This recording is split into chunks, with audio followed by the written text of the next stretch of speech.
Bienvenue pour ce troisième épisode où il est question de coder des skills pour Alexa, l'enceinte connectée d'Amazon. Donc ce troisième tuto va nous mettre en place le code, puisque dans les deux premiers nous avons setup à la fois l'interaction model sur la console des développeurs d'Amazon. Dans le deuxième tuto, nous avons setup la lambda function, mais nous l'avons laissé vierge. Donc là, nous allons y retourner et commencer à écrire notre première ligne de code. Donc pour ce faire, vous allez sur AWS, vous vous connectez. Hop. Vous tapez lambda ici afin de retrouver l'ensemble des lambda functions. Alors en l'occurrence, pour l'instant, il n'y en a qu'une. Donc vous cliquez dessus et on se retrouve sur ce qu'on avait laissé la dernière fois, c'est-à-dire le trigger qui a bien été fait et le code minimum fourni lorsque vous créez une première une lambda function. Alors on va le regarder juste une petite seconde, puisque on va s'en inspirer pour fabriquer notre propre code. Donc vous voyez bien que tout est enchâssé dans un exports.handler, d'accord, handler que nous voyons là, d'accord. Nous avons un asynchrone avec en paramètre un event. Nous avons une variable response, d'accord, et la skill, enfin en tout cas le code, retourne la response en question, d'accord. Donc on va s'inspirer de ça pour créer notre propre skill.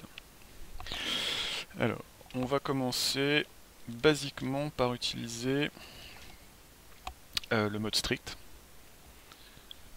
en Node.js. Alors, pour le mode strict, je vous renverrai à ceci. Je le mettrai dans la description de la vidéo. Ça, on va sur le MDM et ça vous explique pourquoi on utilise le mode strict. Voilà, je vous laisserai faire un peu de lecture, mais c'est toujours une bonne idée. Par exemple, rien que pour ça en fait. Les erreurs silencieuses de JavaScript en les changeant en erreurs explicites. Parce que le problème avec JavaScript, c'est bien souvent, ça marche pas, mais il nous dit pas pourquoi. Donc, on utilise le strict. Après, on va réutiliser exactement la même formulation. On va tout enchasser dans un export.handler. Et nous allons indiquer que c'est une fonction. Cette fonction va prendre deux paramètres, donc l'event, comme on l'avait dit tout à l'heure, comme on l'avait vu, pardon, tout à l'heure, tiens, avec un égal, ça serait mieux. Et on va aussi mettre un contexte, un contexte qui nous permettra de faire du debug le cas échéant. On va, pour des bonnes pratiques, on va enchasser cette fonction dans un try-catch. De la même façon, ça permettra, s'il y a des erreurs, qu'elles soient attrapées et qu'elles soient données. Donc, on fait un try. Alors maintenant, comment on va décider quoi mettre dans cette fonction? Il faut savoir que il y a trois types de requêtes dans une skill. D'accord? Le premier type, ça sera la launch request. Donc c'est la request que vous allez faire quand vous allez lancer votre skill. Donc Alexa, flatte-moi, c'est la launch request. Ok. Après, nous allons avoir les intent request. Intent request, ça va être l'ensemble des ordres ou des fonctions que vous allez appeler à l'intérieur de votre skill. Alors en l'occurrence, par exemple, on avait dit c'est kill boss. Et enfin, vous aurez le, comment elle s'appelle celle-là, session end request, qui indique tout simplement que c'est la fin de la session de votre skill. Alors Elle permet par exemple d'utiliser des termes comme sort pour sort de la skill. Elle va aussi popper sur les erreurs ou sur les timeouts.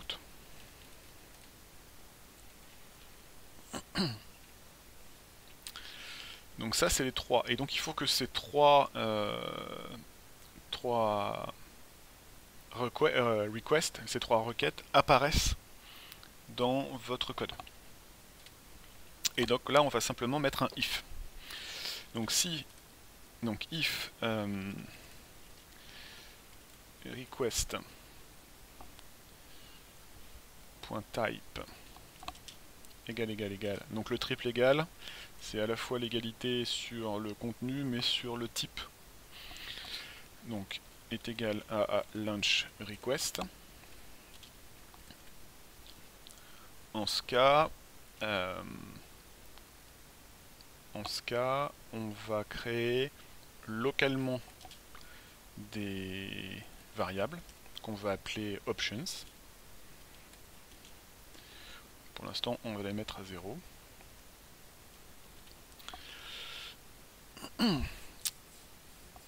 Et on va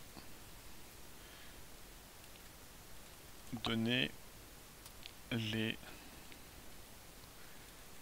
éléments qui sont inhérentes à chaque réponse. Chaque requête doit avoir le même format. Je vais finir de vous expliquer les éléments nécessaires et on verra un petit peu. Donc, option.speechText, on va dire, par exemple, avec plaisir, mais n'oubliez pas que tout flatteur tout dépend de celui qui l'écoute.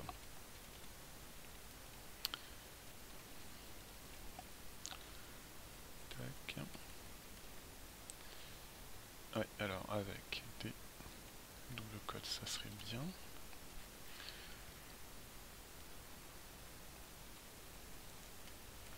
Tac. Nous avons besoin de quoi d'autre? Nous avons besoin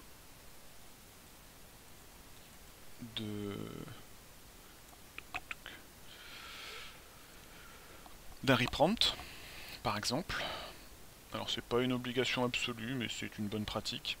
Le reprompt va être la phrase que dira Alexa si vous n'allez pas plus loin que l'ouverture de la skill. Donc là, vous allez dire Alexa, flatte-moi.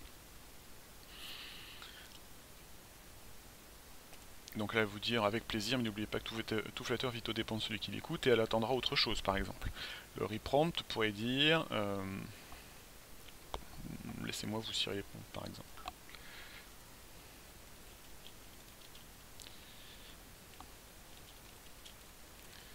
Ok. Et on a besoin d'un dernière information. Options.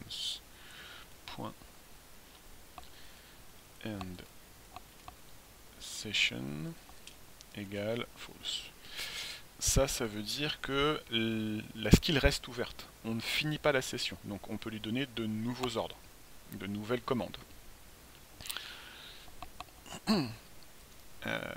À partir de ce moment-là, donc on a les infos qu'on veut mettre dedans, donc les variables, le speech text, le reprompt et launch session, mais il va falloir construire la réponse telle qu'elle est attendue par Alexa.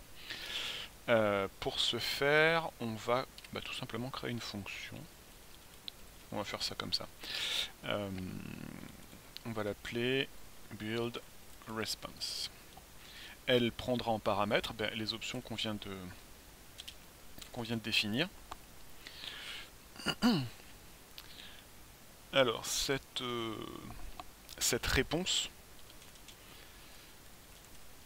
elle va prendre un format spécifique.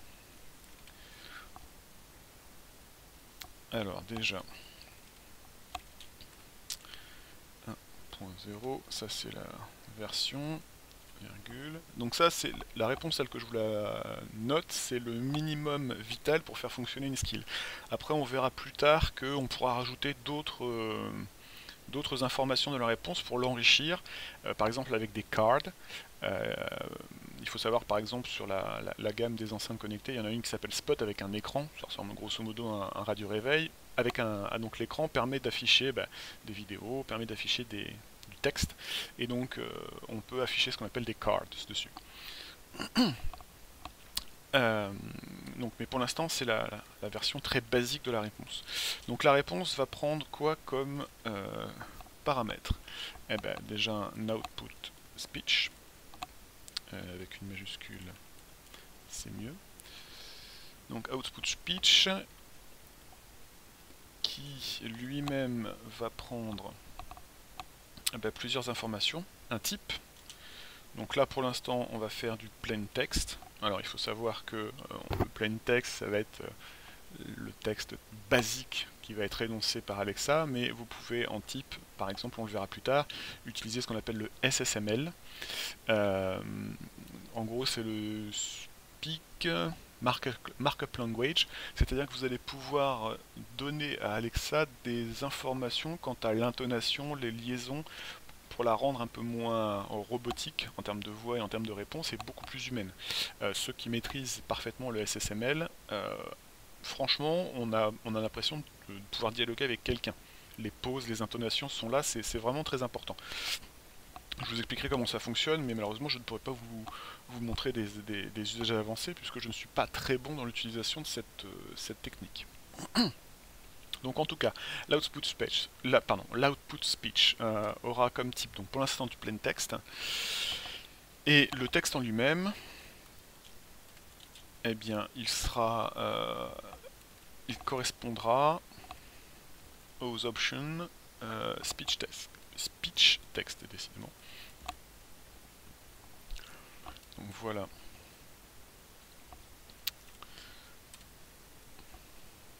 Pour ça, après, est-ce que ça doit terminer la session? La réponse sera aussi dans l'options qu'on aura rempli. End session. Tac. Alors, parenthèse, point virgule. On va rajouter un petit if. Donc if options.reprompt-text. Donc s'il existe, si le reprompt-text existe, à ce moment-là, la response, encore une response du coup, .reprompt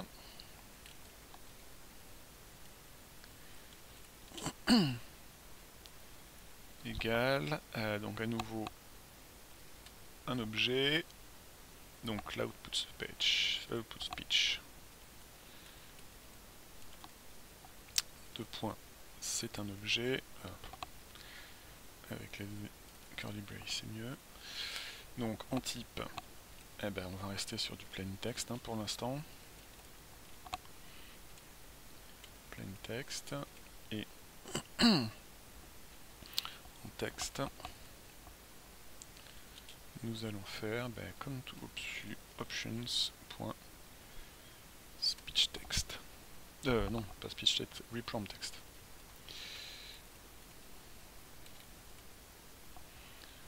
Reprompt-text. Ok. Donc, parenthèse, curly brace. Donc, point virgule là, pour finir mon objet, et donc à la fin, on va return ma response.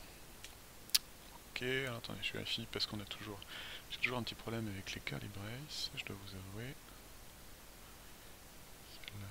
Celle-là. Ok, première vue c'est bon. Donc, on a notre fonction. Build response.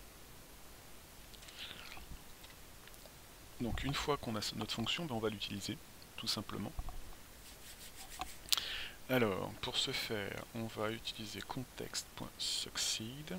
Donc, si on y arrive, si tout est bon, à ce moment-là, context.succeed, la fonction ça va être build response, et en paramètre, nous allons mettre options. Tac. Point virgule. Alors avec un F pour if c'est mieux. Donc là on est bon. Donc si on est sur la launch request, si on est sur request point type égal intent request, à ce moment-là on fait la même chose, donc let options égale, donc pour l'instant vide, ok, on va reprendre ça avec un point virgule, c'est mieux. On reviendra plus tard aussi, je ferai sûrement une vidéo sur le debug de ça, parce que c'est assez compliqué, vu qu'on n'a pas vraiment de texte, on a que, enfin on n'a pas de code écrit, on a du texte oral, donc ça c'est problématique. Donc else if, si la request type est un intent request, donc là on crée notre premier dictionnaire avec l'objet, enfin c'est pas un dictionnaire, je me crois en Python, donc notre objet, ok, et là on va définir, pour l'instant nous n'avons qu'un seul intent, on a créé qu'un seul intent qui est who is the boss intent, d'accord, mais on pourra en avoir plusieurs, who is the boss, who is your master, who is whatever. Donc là on va d'abord chercher eh ben, le request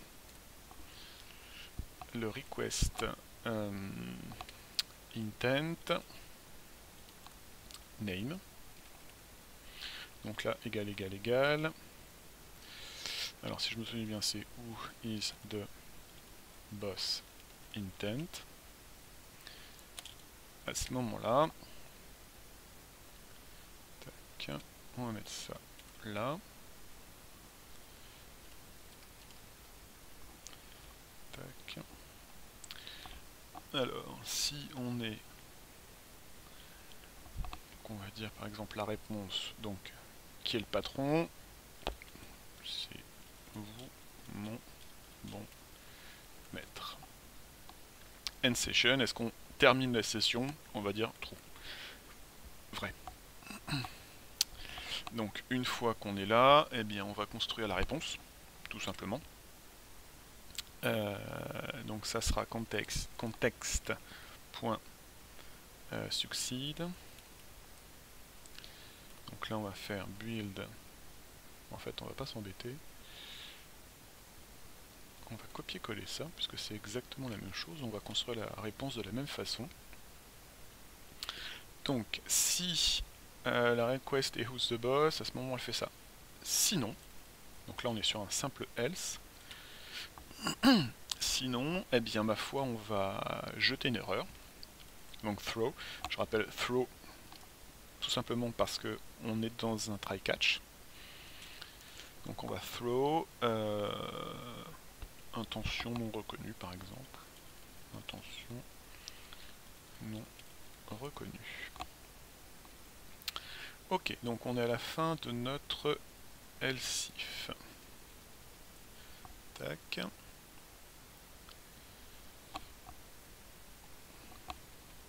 Alors, on a fait le launch, on a fait l'intent, donc on va faire un else if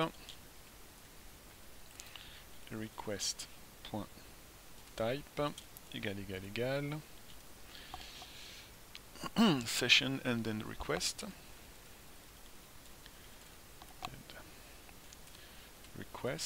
à ce moment-là. Et ben à ce moment-là, on va pour l'instant rien faire dedans puisque c'est pas très utile. Sinon, eh ben on va relancer une erreur. Et là, comme on est dans les types de requêtes, on va faire type de requête non reconnu. Point virgule.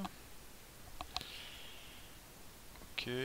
Maintenant, eh ben, on a fait le try, il faut faire le catch. Donc on va catch l'erreur. Et dans ce catch, eh ben, du coup on va faire un contexte. Point. Alors si précédemment on fait un contexte.succeed si ça marche, eh ben, on va faire un contexte.fail si ça échoue. Et là on va faire l'exception de points plus E, basiquement. Alors, on va relire un petit peu parce que les typos c'est un petit peu ma grande spécialité. Donc useStrict export handler, voilà, ça commence. Donc function event context, ok, la request l'intent la session, if request.type. Pourquoi t'es pas content avec request là?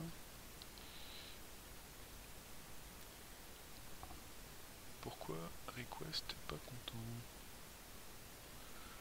Parce que je l'ai pas défini. Ah bah oui, parce que je l'ai pas défini. Donc var, on va l'appeler request du coup. Égal, bah c'est event.request.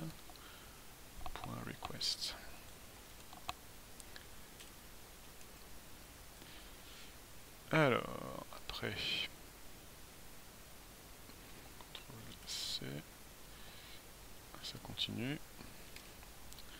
Build response. Alors, var request, request type égale 3 égale, launch request, ça c'est bon.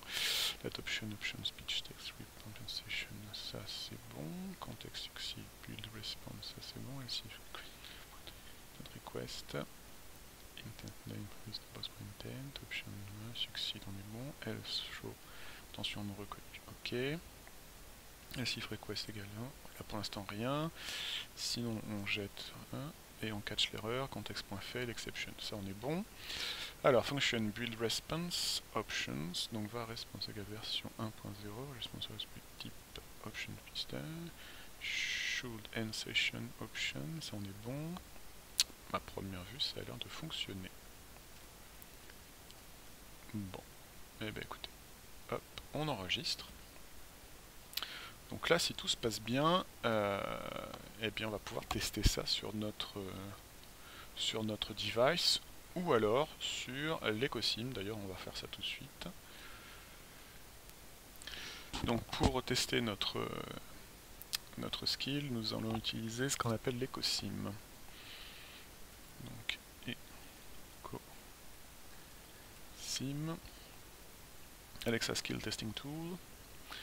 Donc là, ça arrive sur cette page. Alors, ça va vous demander la première utilisation de le linker avec votre compte Amazon. Donc vous le ferez. Et on va faire autoriser. On va mettre en place la console. Et on va utiliser simplement en restant cliqué sur le microphone et en ayant autorisé l'utilisation de microphone. Et on va dire flatte-moi. Alors ça met un peu de temps en termes de processing. Grâce à Audible, découvrez une nouvelle façon de profiter de vos livres. Essayez un livre audio, demandez-moi de lire Le Hobbit ou Gatsby le Magnifique. Pas du tout. Flatte-moi.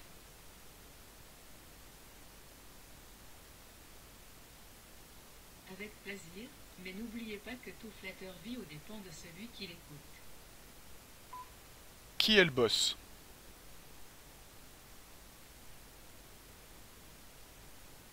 C'est vous mon bon maire.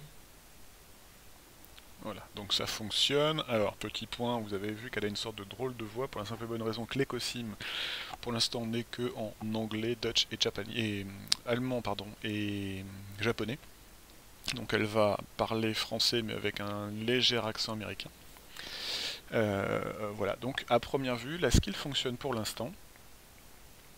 Vous pouvez voir ça c'est intéressant, eh ben, ce qui lui a été envoyé, les tokens et autres. Et ben, ma foi, la prochaine fois, on continuera à essayer d'améliorer cette skill, par exemple en faisant appel à une API pour récupérer des informations via une API, par exemple. Bien à bientôt, et puis ben, continuez. N'hésitez pas à modifier déjà ce que vous avez en termes de skill, en termes de code, voir ce qui manque, ce que vous pourriez rajouter, essayer de le manipuler, voir ce que vous pouvez en faire, parce que c'est comme ça que vous apprendrez le mieux, je pense. Bonne journée à tous, au revoir.